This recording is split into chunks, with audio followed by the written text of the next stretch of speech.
Hello friends, myself Praneeth Kumar from CSC department. Today I am here to give presentation about forest and wildlife.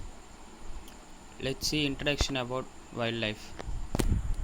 India is unique in having immense natural beauties, is its different lands and in processing a rich and diverse wildlife fauna. Indian wildlife is incomparable in its variety. For example, the tiger, the lion, and the leopard roam about the same country. Elephants and the one-horned rhinoceros are found here in abundance. In India has more types of graceful deer and cats than any other countries in the world.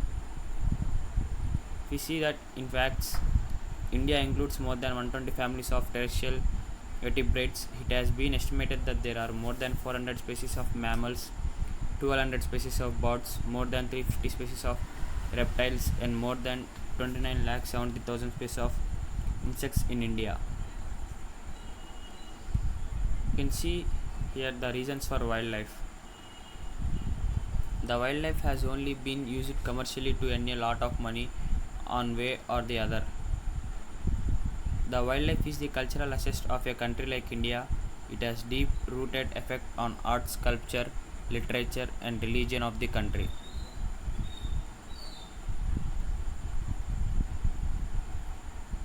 And we can see wild conservation. Conservation measures for prevention of species. Wildlife management staff should have a correct idea about the exact habitat which the species under consideration needs. Natural habitat of wildlife animals should be carefully protected. Shooting and hunting of endangered species could be totally banned. Habitats of wildlife should be improved by constructing water holes, salt ticks, and by raising plantation of better and nourishing fodder, grasses and trees. There are many modes of wildlife conservation. Now let us see some modes. Protected species of Indian wildlife are hardy. They are white-eyed blackbuck, four-horn antelope, golden cat, snow leopard, great Indian, busted monitor lizard, winter lizard, leathery turtle, Mersum crocodile, etc. In this slide we can see here is one crocodile and one lizard, which is rare species. And reasons for deplementation of wildlife.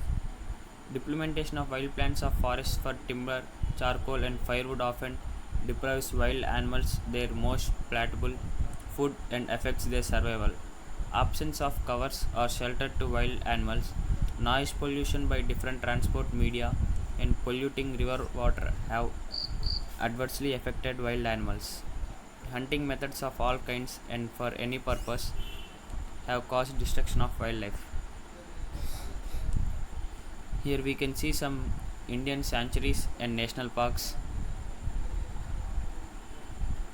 Here Kaziranga Wildlife Sanctuary, Manas Wildlife Sanctuary, Kotiga Wildlife Sanctuary.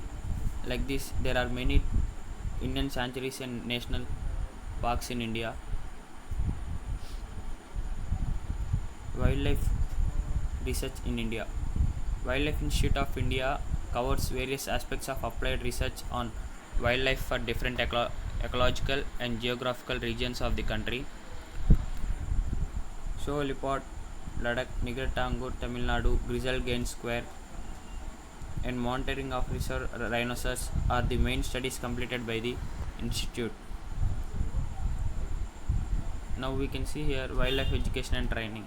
Wildlife Institution of India, which is held in Dehradun, organized a 9-month PG diploma and 3-month certificate course on wildlife or for protected area managers at the professional and field technician level during 1991 to 92. The institute also organized a zoo management course for middle level managers and technicians and 4-week course for 6 trainees for zoos and wildlife organizations from different states. Forest. Up to now we saw about wildlife. Now let us talk about forest. A plant community predominantly of trees and other vegetation, usually with a closed canopy, is called forest. Today, forest may be regarded as land managed for the diverse purpose of forest, whether covered with trees, shrubs, climbers, lions, etc., or not. The whole jungle is used to describe a collection of trees, shrubs, etc., that are not grown in a regular manner. Importance of forest.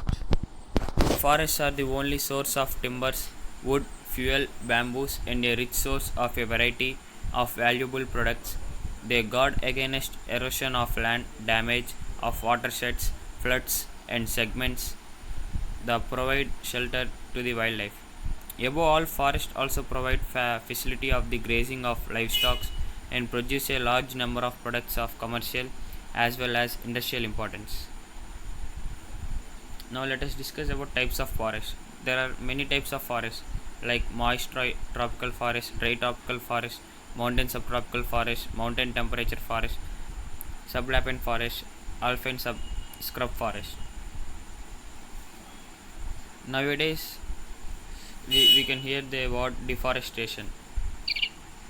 The main cause, we now let us see about deforestation. Forests in developing countries are going to be reduced at an alarming rate. This process of deforestation is a serious threat to economic quality of life and future of the environment in our country. The important cause of deforestation in India are rapid explosion of human and livestock population, expansion of agriculture croplands for farming and enhanced grazing by cattle, increased demand for fuel wood, timber, wooden crates, paper, newsprints, pattern boards, medicines, etc. Now, now we can see in this slide compared to situation of cover from 1993 and 1991. Here we can see the values of that. And now let us discuss about deforestation. The development of forests on wastelands is usually known as afforestation. In India, wasteland development program is being overseen by National Wastelands Development Board, which has adopted a mission approach for enlisting people's participation, harnessing inputs of science and technology, and achieving interdisciplinary coordination in the program planning and implementation. Forest research in India. In India, Indian Council of Forest Research and Education is an autonomous body with the Ministry of Environment and Forests, which holds the mandate to organize, direct, and manage research and education in the fields of forestry. There are five important research institutions. They are Forest Research Institute (FRA), there are Institute of Forest Genetics and Tree Breeding Coimbatore, Institute of Wood Science and Technology, which was located in Bangalore. And now let us see about forest conservation. Conservation is the most efficient and most beneficial utilization of natural resources and is one of the most significant applications of ecology. Conservation is mainly concerned with the management of the natural resources of the earth, taking into consideration their proper use, preservations, and protections from destructive influences and misuse. And to decrease the conservation and global warming, we should not fire the forest. By telling this, I am taking leave, my friends. Thank you for giving me this opportunity.